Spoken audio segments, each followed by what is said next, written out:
Welcome back to the Always Bayern Chelsea show for episode 41. This is a midweek edition talking about some European football. Both Bayern and Chelsea had matches. Today is Thursday, October 24th. Both teams had a 4-1 match. For Chelsea, looking good. For Bayern, looking abysmal. Yeah, and surely no Bayern fans on Twitter, social media, the media are panicking at all.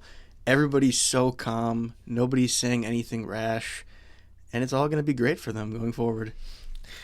Yeah, well, I'm ready to jump right in and talk about it because I have a lot of thoughts about this match and the team in general, the coach in general, the players in general. So I guess let's just jump right in, and I will try to keep things relatively measured and relatively orderly, but we'll see what happens. Well, there's a lot to talk about. I mean, you have the match in general, what happened in the match, lots of coaching decisions, coaches in general, their tactics, how we think they will be going forward. There's a lot to discuss coming out of the Bayern match, to be honest, because it's such a huge match, so reflective of how they've played up to this point, and it's a huge, huge measuring stick for Vincent Kompany in his early days as Bayern's leading man.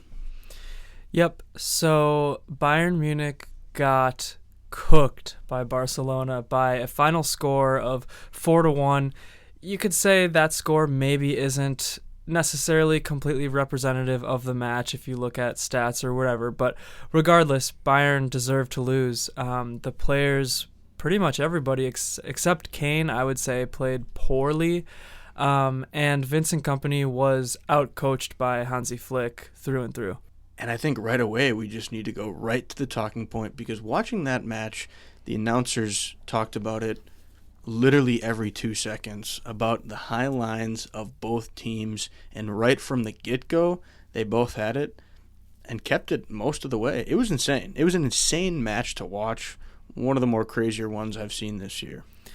Agreed, and, I predicted a 3-3 draw in this one because I figured that neither coach was going to bend their knee to the other. Obviously, neither coach is going to say in their presser outright what their tactics are going to be, but everything indicated that both teams were going to stick with their aggressive style. The difference was Barcelona was so quick and strong getting back in their shape when they needed to, and Bayern just wasn't. Bayern's entire back line was god-awful, and that just led to them being exposed throughout the match, and Bayern's offense wasn't as good as it usually is either, and they paid the price and couldn't basically go punch for punch with Barca.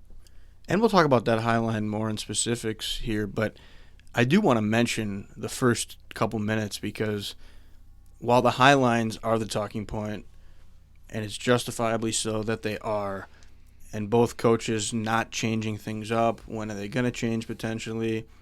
But in the first 2 minutes, throw the highlines out the window, because something happened where Bayern makes a mistake, and yes, it's part of the high line, but that's a huge error and moment in the match where Barcelona pounce and score early, that it affects everything. We talked about it before the Liverpool-Chelsea match, and Ryan pointed out, whoever scores first, if they score within a couple minutes, it's so huge. So while the highlines ruled the day in terms of talking points, it was just as massive that something like that happened right at the beginning of the match. Agreed, and I'm going to just quickly run through Bayern's lineup, and then I'll talk about what happened there in the first minute of the match.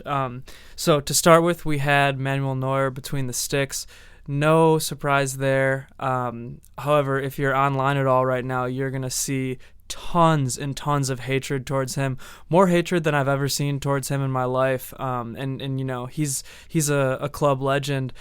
I think it's not necessarily all deserved. He definitely didn't have a good match, but, throw any keeper in there, and I think 3 out of those 4 goals, no one's saving. But anyways, Alphonso Davies at left back, Kim and Upa as the center backs, right back Rafa Guerreiro.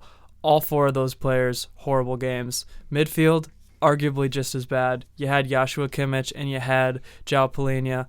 Let's talk more about this a little bit more into the episode, but the attackers were on the left wing, Serge Gnabry, in the middle, Thomas Muller. Jamal Musiala was still hurt. I should have mentioned with the midfield too, Pavlovic out for a very long time.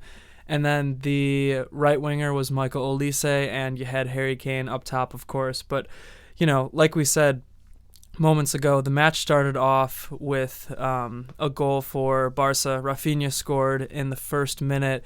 What happened was Kim was way too high up the pitch, got burned, and then one pass, and for some reason Kimmich is your last line of defense except for Neuer. So, the back line was nowhere to be seen. One of the defenders was out of position, and all of a sudden it's one pass and a goal. And that happened multiple times where you could see the defenders were in weird spots when they were trying to get back, almost like they were really unbalanced. Maybe one guy would be way to the side, and then there's a bunch of space somewhere else behind him. Mistakes like that make things a little different and tougher, especially right in the first couple minutes there, but it does not set the tone well for Bayern. Although at the moment I was still confident because you knew there was going to be lots of opportunities to score, especially with guys like Kane, Olise, Gnabry, that they'd have chances throughout to make it up. And at that point, you have 88 minutes to make up for it. So I wasn't panicking, but still not the way you want to start. Yeah, and this is, I think, one of Kompany's greatest failures so far in these big matches. This was his biggest test so far, and we kind of said, for a while that this stretch was going to be his test. So in my mind, his biggest tests were Leverkusen, Villa, and then this Barca match. His biggest tests for a while, and you could say he failed all of those. We got a draw to Leverkusen, but, honestly could have and maybe should have walked away with 3 points there. But my point is, I think his biggest failure is just sticking with this high line and providing no cover for the center backs in these big matches. It's going to work in the Bundesliga mostly. There's a few teams where it might not work against. Frankfurt kind of punished us there with counters. But, say it's on the coach, say it's on the players. I don't know, but the center backs that we have, Kim and Upa, they're just not good enough to play this aggressively with no sort of coverage behind them against teams like this, because they're going to make mistakes, they're going to get burned, and nobody's going to be there to cover.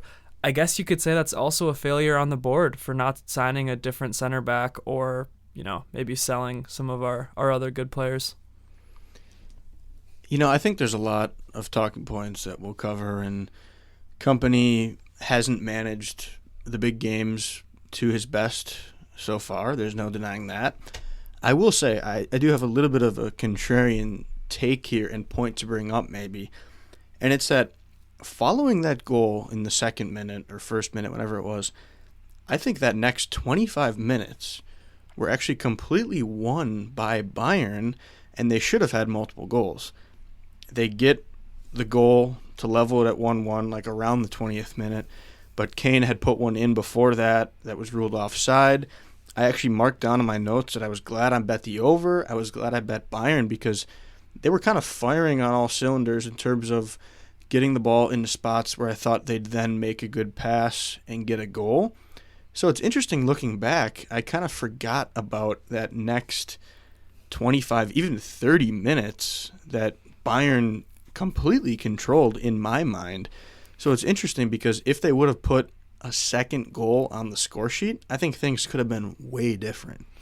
Yeah, I mean, you're not wrong. That next period of time was Bayern's best in the match, and they definitely looked better than Barca, for about the next 25 minutes or so. Like you said, I think it was the 11th minute where Muller had a beautiful pass to Kane, just a perfect pass, and he put it in the back of the net, but lo and behold, we got the automatic lines, and VAR came and reviewed it, and it sure enough, Kane's toenails were off there, so that was kind of an uncharacteristic offsides by Kane. He's usually in the perfect position and never offside, but it was a bummer that Muller's pass there, resulted in nothing. But yeah, then lo and behold, in the 18th minute, Kane does put one in, and Gnabry had the assist. I thought that was Gnabry's best moment of the match. He overall looked a little bit slow, but definitely wasn't the worst of our problems. And at that point, you did have some hope because, like you said, Bayern they were at least controlling possession, and they were looking better offensively, although they still lacked that finishing touch, really, except for Kane. The rest of the offense just lacked that like final touch, final pass, final cross, final shot, whatever it was. Yeah, Gnabry had the only good cross on the day with that cross to Kane, which was a brilliant finish, I might add, taking that kind of out of the air there with his right foot. But yeah, I think at one point Bayern was at 70% possession. Even with the two high lines set by both back lines of teams, they were controlling the game and generating, I won't say chances, because as we keep saying, they lacked the final pass, but they were generating opportunities. Maybe that's the same word almost, but I guess I mean it in the sense that they were getting into good positions and then not having that final pass. So whereas Barca really just ended up going strictly to the counter and breaking the high line that way, Barcelona were trying to break the high line by having possession. So kind of two different strategies there. Whether that was on purpose or not, you'd have to ask the players and the managers, but that was kind of the difference, I think, in how they went about breaking that line. Yeah, and I will say, I think that the difference too, and the thing that's so frustrating with the looking at the teams and looking at their players on paper and then looking at the coaching tactics, Barca's defense hasn't been great this year. I've watched a little bit of Barcelona, not every match, of course, but I've watched a couple, and their defense just hasn't looked good. But in this match, you can tell that they were just better coached. They knew where to be. I keep saying their shape was strong, meaning that while they held this aggressive style and high line, they were able to formulate their shape that they wanted on defense so quickly. And I think that's also partially why Bayern didn't get that final chance and final shot, cross, whatever, so often, whereas Bayern on the other side just looked completely lost. And I think that actually goes back to what I was saying with the difference in attacking the line, because you think about a team that is controlling possession, right? They're going to be further up the pitch, especially with the line of Barcelona. But when you have Kim, Upamecano further up the pitch in possession, all of a sudden Barcelona comes on the counter. They almost have to track further back and might be out of position a little bit. Let's say Kim drifts to the left a little bit with his passing and possessing the ball, moving it upfield. Then you're going to have to go further back, and you could be a little mixed up. Whereas Barcelona, if they're more on the counter with that high line, I think the defenders weren't moving as much. It was almost their attackers and midfield doing most of that work on the counter. And that was a key difference. Yeah, and part of that too, I think, is the midfield, which I guess might as well go there right now, because just a heads up, if you're a fan of any player on Bayern, pretty much nobody is going to be safe from me in this podcast, because I'm going to be going through them all and kind of taking them to task for this performance. But yeah, the midfield for Bayern struggled a lot, and Bayern clearly missed Alexander Pavlovic, and I think we got our answer as to why Palhinha hasn't been playing this year. It's just because Kimmich and Pavlovic have such good chemistry, and they're able to work together and just play offensively, play defensively, and just lock things down in the midfield, whereas that did not happen at all in this match with Palhinha. And part of it too, again, I'm going to go back to tactics. I don't know why the hell Palhinha was closer to the attackers and acting like an attacker versus Kimmich, who usually does that role. Like, they were almost flip-flopped as to where they should have been. Kimmich was the last line of defense, and Palhinha was, Palhinha, a guy who's a holding six, who's a defensive midfielder, was way, way, way too far up in the pitch, and then that just exposed huge holes in the midfield where, again, this is what Hansi Flick does so well at Barcelona. He takes his own aggressive, German gegenpressing style of football and then fuses it with what Barcelona already is and what they already know, which is kind of the Spanish tiki-taka, like midfield play where almost everybody almost plays as a midfielder. And, dominating that area of the pitch just really exposed a bunch of weaknesses in Bayern this game. Yeah, tough to be too critical of Palhinha. I'm not going to make any excuses for him at all. It's got to be pretty tough when you're kind of shoved into this huge starting role all of a sudden because of the injury to Pavlovic. Polina hasn't played as many minutes as he probably would have liked to since the start of the season. Again, I'm not going to make an excuse for him. I think he's a professional footballer that has played at a high level, so he should be playing at a higher level. But I just wanted to throw that in because it's going to take a little bit of time for him to probably mix in with the guys over the next few weeks here. Yeah, definitely. And part of that is me almost crediting Pavlovic for being so good this season. And part of it is me saying I don't like the position that Polina's being put in. So, there's a lot of things going into that. But anyways, getting back to the match, in the 36th minute, we saw a really unfortunate series of events. There was, I forget who it was on Barca, but somebody kind of pushed Kim as he was jumping. Honestly, Kim just has to be stronger. Could it have maybe been a foul? Maybe. I thought there was maybe an offside on this play, but it didn't get reviewed at all, so I was probably just wrong.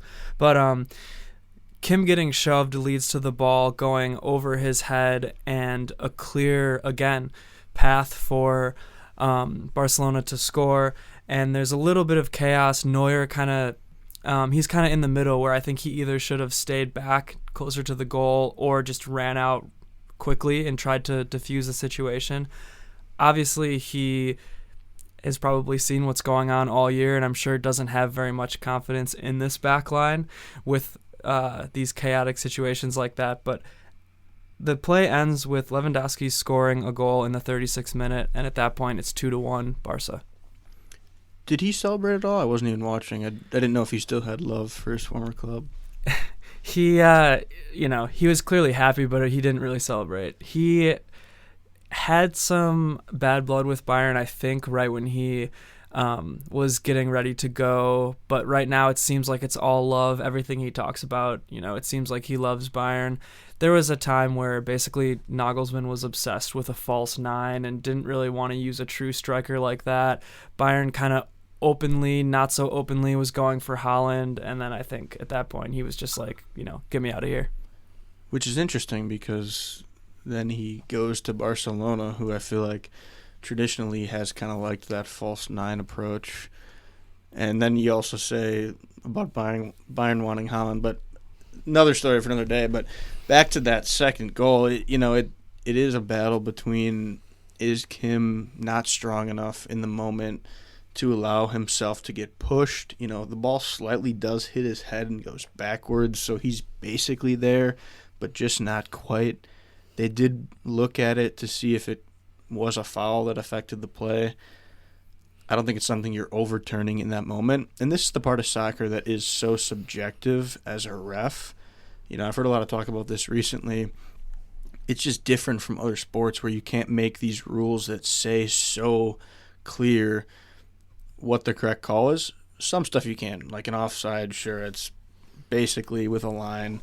But stuff like this can change based on the ref, whether that's right or wrong. That's just kind of how it is sometimes. Yeah, and at the end of the day, I'm fine with that. I guess what I wasn't fine with was the yellow card that Kimmich got in the 27th minute. I haven't heard this talked about much at all, but, live it looked like a clear shove, a clear card, but then you see the replay and Kimmich basically whiffed. It was just a straight up dive. So that was unfortunate. I wish there was a little bit more consistency, but obviously the refs have a tough job. Obviously there's a million reasons why Bayern loses this match, and the refs are relatively low on that list.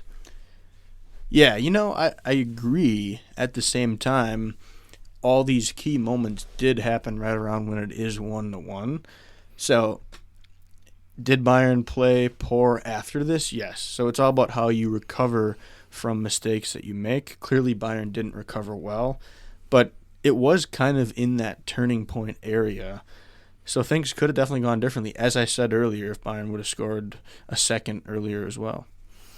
Yeah, and things went from bad to worse there, because in the 5th minute, it was maybe in stoppage time at the end of the first half, but either way, Raphinha scores there, and it's 3-1 at that point. And at that point in the match, you can kind of sense that things are basically over. You don't want to say that going into halftime. there's still so much time left to play. And hell, over the weekend, Bayern scored 4 goals in the second half against Stuttgart. But Stuttgart isn't Barcelona, and things just weren't looking good then. It was interesting because as somebody who had placed a decent wager on Bayern, I wasn't super panicked at half, just because I knew that if Barcelona came out at the second half and still had that aggressive high line, Bayern technically had a chance to score 3 goals and take the lead and win the match, which is crazy. And who knows, would Barcelona have eased off a little bit at that point as it gets closer? Maybe. I'm guessing they probably would have. It would be reasonable at that point to do so. But you just knew that there was always going to be chances to potentially take. And maybe that's me being a little bit more of a neutral, not a diehard Bayern fan, but I just thought the game could get so crazy, and it didn't necessarily end up that way, obviously, but it was an interesting feeling at halftime, for me at least. I think the reason why Bayern didn't end up scoring more in that second half just comes down to that offense. There were a lot of changes made in terms of substitutions, but we'll get to that, because I got to talk about Mykhaylo Olise. Man, that was probably his worst match of the season. I guess I don't even know where to start, but he just looked lost. He looked kind of overwhelmed, selfish at times. And I don't want to rag on the guy too much because this is a massive match, and, maybe coming from Crystal Palace, he's not quite used to this type of thing. It's a new team for him, a new system. But, man, his football IQ, I would say, was just really low in this game. I noticed a few times he missed Kane or he missed Muller making runs. Also, side tangent, feel bad for Muller in this one because nobody was finding him. Nobody seemed like they were linking up with him. Yeah, that whole attack was just not in sync. I think looking back, this lineup Bayern went with on the attack is too slow for a match like this against Barcelona where they have such a high line. You need at least 1 or 2 guys that are going to be able to just make these runs, and then an Olise can be great because he's not one of those fast guys, and he can provide the pass over the top, a through ball, however he wants to do it. But, Kane makes good runs at times, not super fast. Muller, a vet, he's got savviness to him. Of course, he can link up, play well, but not super fast. Gnabry, I think, has lost a step, certainly from his absolute peak as a footballer. And Olise just isn't that gifted in terms of speed, in my opinion. That's not his style either. He's more of a tactician, technical player that provides a great pass and can curl in a beautiful ball to score a goal. But those weren't the types of goals that were going to be scored in this match. So I'm not sure who Bayern would necessarily have on their bench. That Sané, yeah, if he's a burner, I think with his health, you never know for sure. You're certainly missing a guy like Musiala, probably, that's fairly fast. I don't know, do they have anybody else that's really just like a speed guy? I mean, you almost have Davies kind of interchanging on the left side, and Sané is pretty speedy. He's faster than Olise. I did note that I wish they would have pushed Davies up to overlap more because he would have been somebody with his speed that you can get over that high line. So I'm kind of disappointed they didn't try that more. I know it's riskier, especially, coming off of his line, but then you shift somebody back if need be. So just looking back, I think they'll regret maybe not choosing a younger, more athletic team. Yeah, I mean, I don't know. There's so much there. Like, was Musiala completely healthy? Probably not. I mean, he got in and looked pretty bad when he came in, to be honest. He looked like a guy who hasn't played in weeks, and that's exactly what he is, dealing with an injury. So that was a bummer. We'll see what happens. I think you have to start to change out some of these attackers now, especially with the couple weaker matches coming up. But yeah, maybe Olise is one of them because even with Muller being so good at leading the press, he just couldn't find him, and Barcelona just figured out how to frustrate this Bayern attack in this match. But yeah, I guess on with the match. 56th minute, Raphinha scores again for a hat trick, 4-1 Barca. Lamine Yamal just destroyed Davies all day, honestly. I think that was part of the problem, too, with the normal Davies that we've been seeing this year, is he was just getting cooked. I mean, there's no other way to put it. I thought he had a horrible match. And then on the right side, I feel bad for Rafa Guerreiro as well, because one thing that Hansi Flick is great at is finding out a team's weakness and exploiting that, and he did that with Guerreiro, and every single time Guerreiro was ISO'd on that side, there was nobody there to help him. Like, the defense was completely gone, and so you get Guerreiro in an ISO situation, and then it's just game over. You know, you're going to score a goal, and once again, Guerreiro's not a right back, so I'm not, like, faulting him too much. It's more just the whole setup. Yeah, tough. Guerreiro did some decent things going forward, as you mentioned. A little bit of a liability probably at right back defensively in that structure. Tough for Davies. I mean, a guy that you'd think would have some success in a match like this, as I mentioned. Lamine Yamal, I got to say, though, he did dust Davies, and that is more credit to Yamal for being an out-of-this-world talent at 17 years old. Yeah, so, you know, the rest of the match goes on. Kompany really changes everything up at the 60th minute to just try to breathe some life into this team. Musiala comes in, Sané comes in, Coman comes in, Goretzka comes in. Then in the 85th minute, Leimer comes in, and none of these changes really did anything. It was just clear at this point that the match was kind of lost and the attack was stale. And it's essentially where I tuned out. You know, I was still listening to the match while working in my office, but really knew at this point that when you're making these subs, it's kind of just a cry for help. You know, I didn't think any of them were going to be super successful, whether it was guys that were still slightly injured coming off of that, or a guy like Goretzka who just hasn't gotten minutes this year at all. So maybe they could have done something to shake things up. Didn't end up happening, and the scoreline remained the same, which you could argue was actually kind of incredible that there weren't any more goals. Yeah, you could certainly argue that with the open style of play that both teams were going for. But let's throw out our match awards here. Man of the match, I have Kane. Kane as well for me. Robin of the match, I have Serge. Robin of the match, I have Lamine Yamal and Raphinha because I couldn't in good conscience put a Bayern player. Honestly, that's fair. I have nobody for underrated. I don't think anybody was underrated or fiery. Yeah, I definitely think basically everybody but Kane was poor on the day, so really tough to comment there. Defender, I wrote down Upa. They all sucked, including Upa, but I guess he was maybe the least bad. Didn't even write down defender as a note here because Bayern didn't show me anything defensively. Their defense was invisible for sure.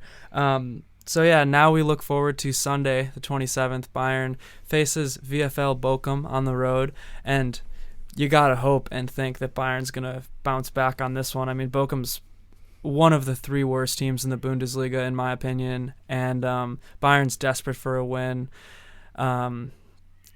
I don't know what else to say except I hope that some changes are made to this lineup. This seems like a perfect match to do so and to stop running some of these guys into the ground. I think we should maybe see Leimer at right back. I wouldn't mind if you threw a Goretzka in the midfield. I'd like Sané to start. And yeah, I guess Musiala, I hope he's healthy enough to play. I'm sure Kane will start as well.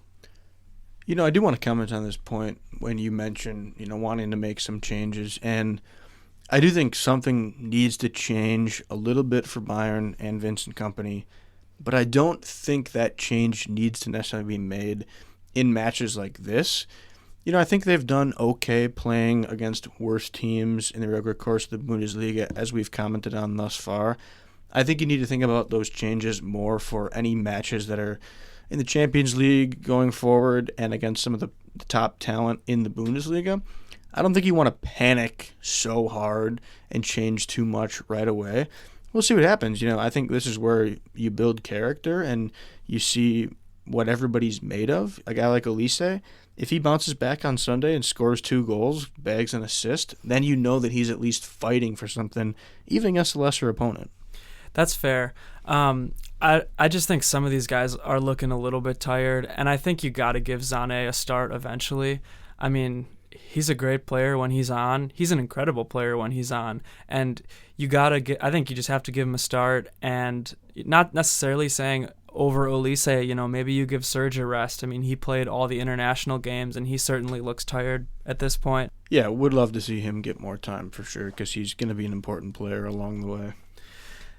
All right, well, let's change the mood a little bit and talk about Chelsea's big Conference League 4-1 win today. Huge win, in my opinion, and I couldn't be happier as a Chelsea fan. And I'm seeing some comments on TikTok. If you follow us, Always Bayern Chelsea, over there on the talk, people are commenting saying, oh, why are you so excited about a win against a team like Panathinaikos out of Athens, Greece? But I tell you what, I am so excited because the team that was on the pitch today is a second 11, the B squad, as they've been calling them. Oh, Chelsea's got this massive squad. It's going to be terrible. Well, guess what? It actually works out really well. You can see Maresca's identity in both squads, the A and the B, and they're playing well in both. It's awesome to see. If you're not excited as a Chelsea fan, you must not be watching. I mean, I think this is just a greater life philosophy, but if you're not happy with a win like that, I mean, what's the point in even being a fan? You know what I mean? What do you want? It certainly makes, the experience better to get excited and to get happy about great wins like this. Hell, if Bayern goes out this Sunday and thrashes Bochum 5-0, 4-0, like I expect them to, I'm going to be happy. I don't care that it's Bochum. And I agree. You got to beat the lesser opponents. You don't decide what opponent you face. You just go out and do your best to beat them. And yes, I do agree with some that say, it doesn't really matter until this weekend if Chelsea get another victory against Newcastle. I do agree. You want your A squad to then follow it up after being rested and win on Sunday.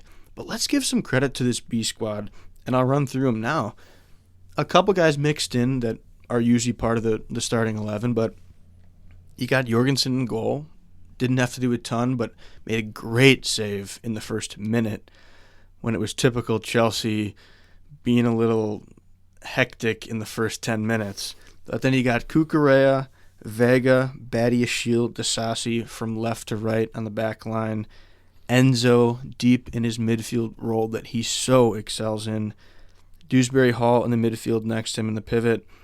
And then you got Mudryk, Neto, Joao Felix, and Nkunku, the top four leading in attack. And I tell you what, these guys were exciting, were fun to watch. It's great to see a lot of these players build connections in this second 11. They're going to be firing on all cylinders, pushing the starters ahead of them to play even better. And that's what's most exciting, is that when all these guys are playing well, it only makes them all better. Yeah, I mean, I think that's why it's so good for Chelsea this year that they're in the Conference League and they have a squad of this size, because for one, there's going to be injuries. Two, it's a long season. Three, you're playing European football.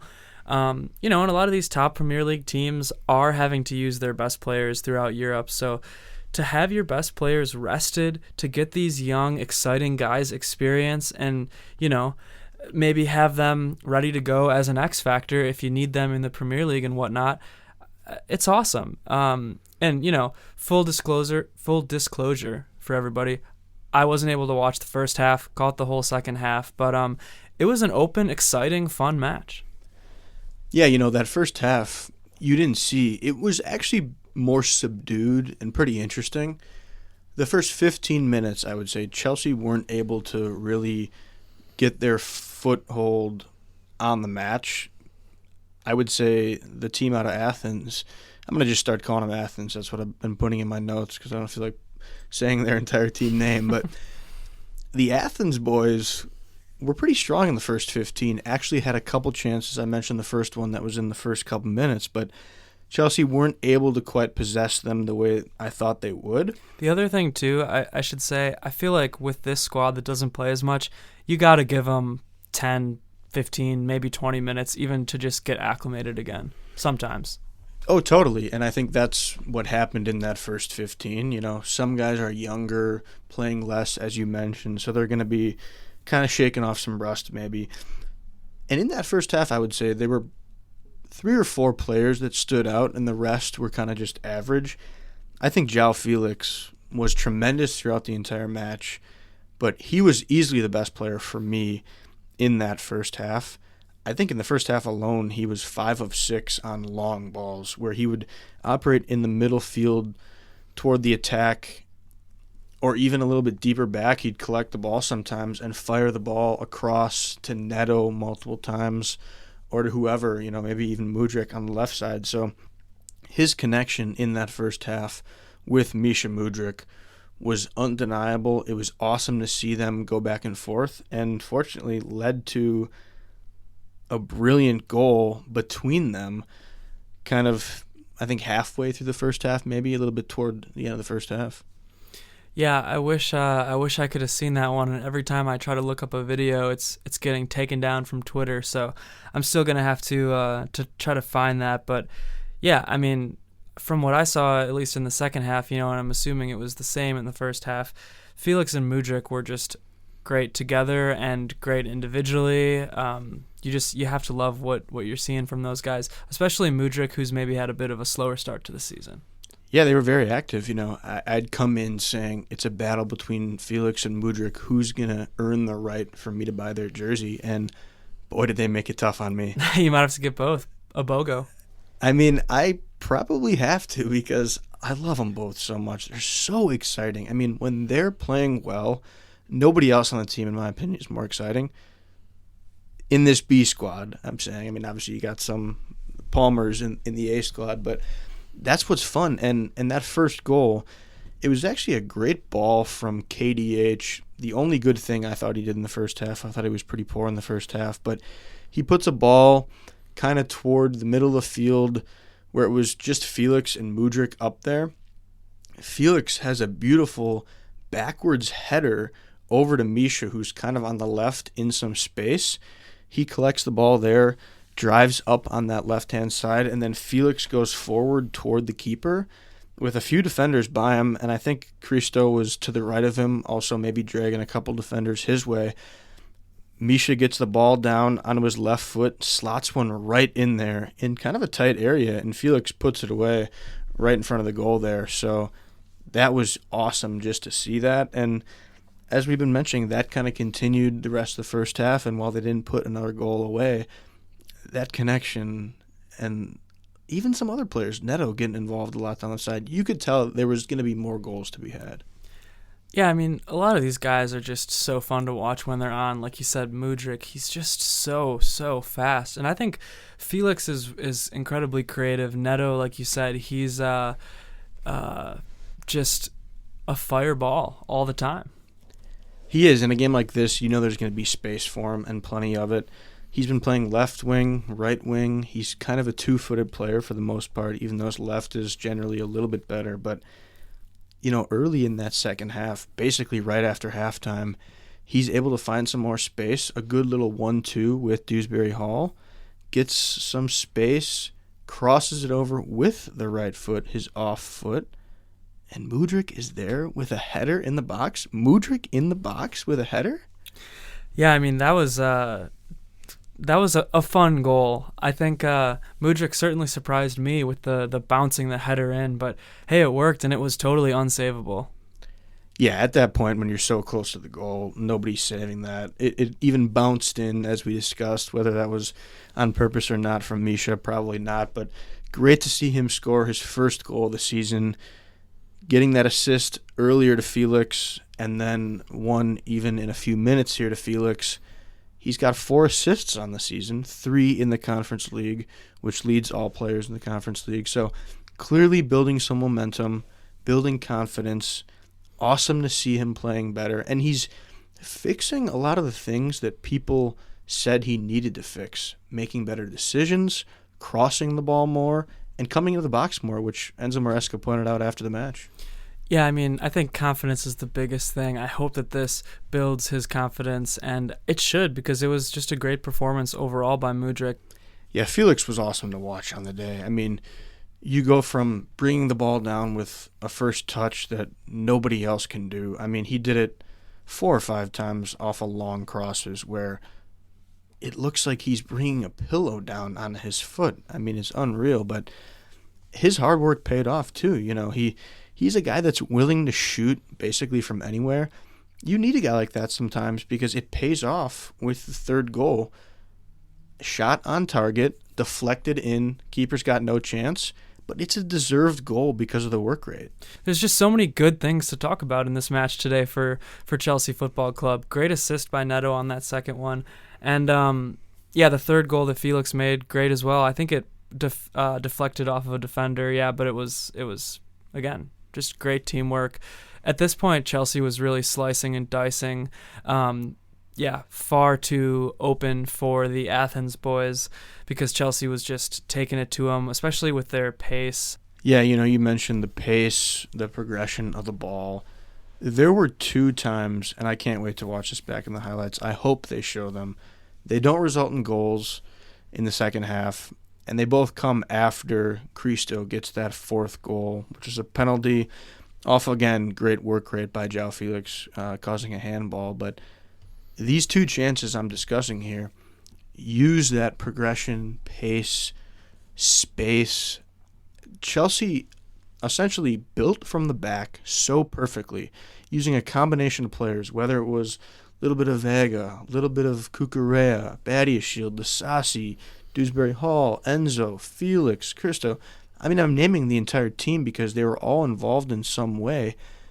And you can see they easily cut through that Athens defense, and it was insane. You'd all of a sudden realize, holy smokes, Dewsbury Hall's got 50 yards of space just ahead of him.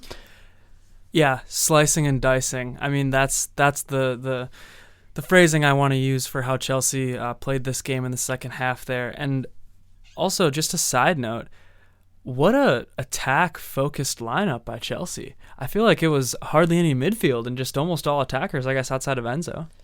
Yeah, Enzo's kind of that deepest midfielder, which is his best role.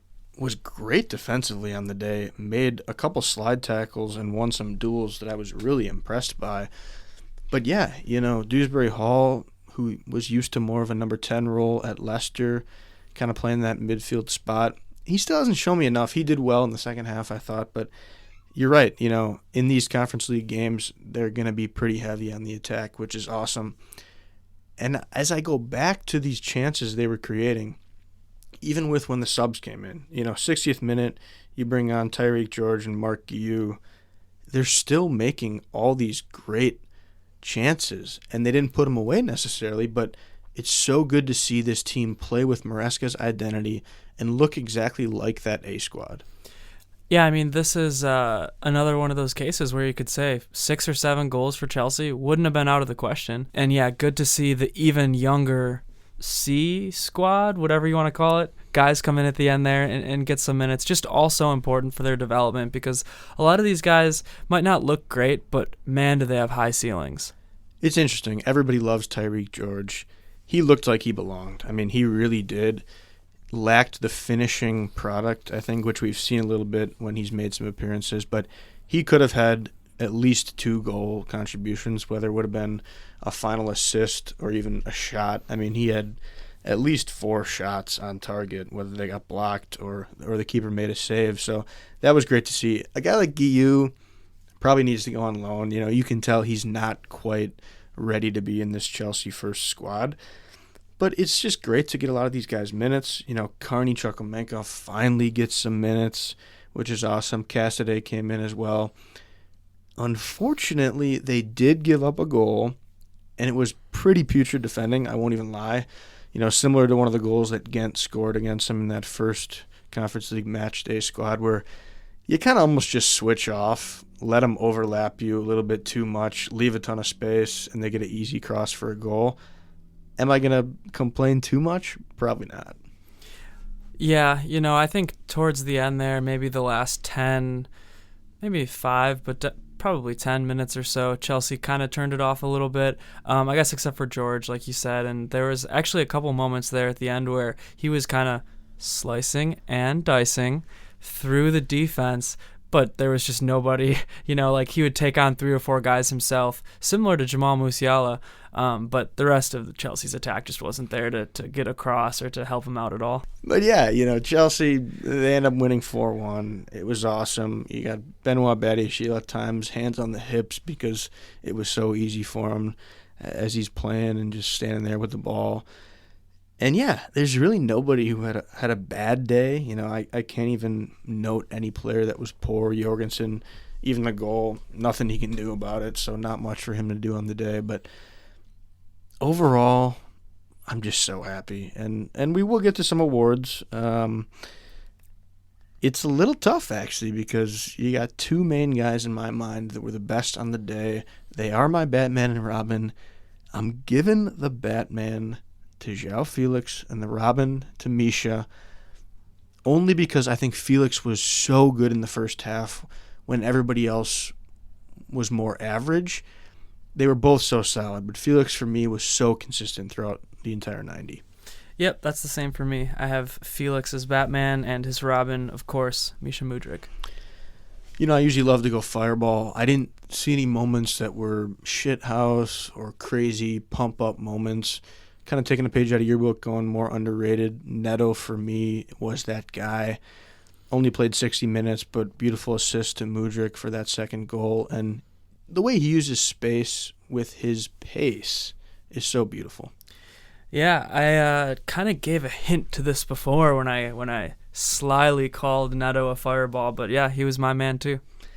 This has been too many weeks in a row here where we've had matching. Completely aligned. Yeah, it's crazy. It's almost like we were born on the same day. But whoa, defender of the match for me was tough as well because they didn't have to do a ton at times. I thought they all played pretty solid, those back 4, but I'm giving it to Renato Vega. This is a guy that when we signed him, I'm thinking, okay, first of all, who is this guy? Second of all, he's young. Depth, flexibility, fine, I like it. But is he even going to play for us? All of a sudden, he's become this Swiss Army knife, electric attitude, potential leader that I can see in this Chelsea squad for the next 10 years. That's crazy to say. Yeah, I mean, Vegas certainly is a lightning rod. I guess I'll break the chain of similar events here, and I'll give it to Badiashile. I think you could honestly give it to any of the defenders, and I wouldn't argue with you. They all had good matches. And I wanted to note that about Vega because Maresca even pointed this out after the match. Guy's been a left back, a left center back, a defensive midfielder. He has scored a goal going forward. So the things he can provide with his flexibility are second to none in this squad. But love you pointing out Benoit because he's had 2 solid games back-to-back now, stepping in and playing the Liverpool match, which was tough, but he was fantastic there. So for him to build a couple matches here with strong play will be huge. Something to watch going forward for him. I do want to point out one more time, not necessarily one moment of the match, but the Felix-Mudryk connection. As a guy that has loved both players so much, it is ideal for me. Seeing them on that left side, a little bit in the middle of the pitch as well, they're just so special. And if they continue that, if they can both crack into the Premier League squad a little bit more and do that, I will be the happiest man on this planet. You might be the owner of 2 jerseys as well there. You know what? I'll give you a moment of the match, and I'll give it to the Felix goal in the second half to make it 3-0 at that point, because I thought that was kind of the nail in the coffin, slamming the door shut, match is over, let's celebrate, let's maybe notch another 1 or 2 in here and get out of here with the 3 points. Well, if you would have asked the announcers when they thought it was over, they would have told you when it was 1-0. Weirdly kept saying that it was just completely over, like every 5 minutes after it was 1-0. You just get some weird announcing teams with some of these Paramount games, so I'm not going to complain too much about it, but it's just funny. Huh, that is strange. I mean, I know that Chelsea has a better squad than a lot of these Conference League teams, but still kind of crazy to say. I realized I didn't give my moment of the match for the Bayern-Barca match, but I did have Lewandowski's goal as the moment of the match there because that's kind of when the floodgates opened in that match. And after that goal, we mentioned it, so no need to completely reiterate, but Bayern had a good 25, 30-minute stretch, and then after that, it all went to hell. Agreed, and that's what I did say earlier, and amazing what one moment can do to a match, and that's why that's probably my favorite award to give out, because things like that can change so much. Momentum can be flipped on its head, and it's crazy what juice like that can do to a team, to a player. Chelsea now go on to face Newcastle twice. We'll see what happens. The momentum can hopefully carry over to this A squad that Chelsea has. But yeah, they play Newcastle Sunday, a half hour before Bayern plays their match in the Bundesliga. It'll be interesting to see, and hopefully, as I said, Chelsea can keep things going strong. Yeah, it's going to be special. We got a couple of big matches coming up here. Midweek as well. Bayern and Chelsea, I think, both play on Wednesday, right? They do, yep. Yeah, Bayern plays Mainz in the DFB Pokal, and Chelsea has, what is that? Is that the EFA or some sort of cup, right? English cup? Yeah, I think they call it the EFL Cup, but also the Carabao Cup. Carabao is the sponsor. So back-to-back against Newcastle, as I mentioned, at the Bridge Sunday, at St. James Park the following Wednesday. I will actually be at a conference all day long in Chicago. So we'll see if I catch either match. Might just get home at like 10 p.m. and watch the Chelsea match, but going to be an exciting weekend and following week. I mean, this stretch for both teams is awesome, exciting, a lot of matches. Hard to keep up, but it's great.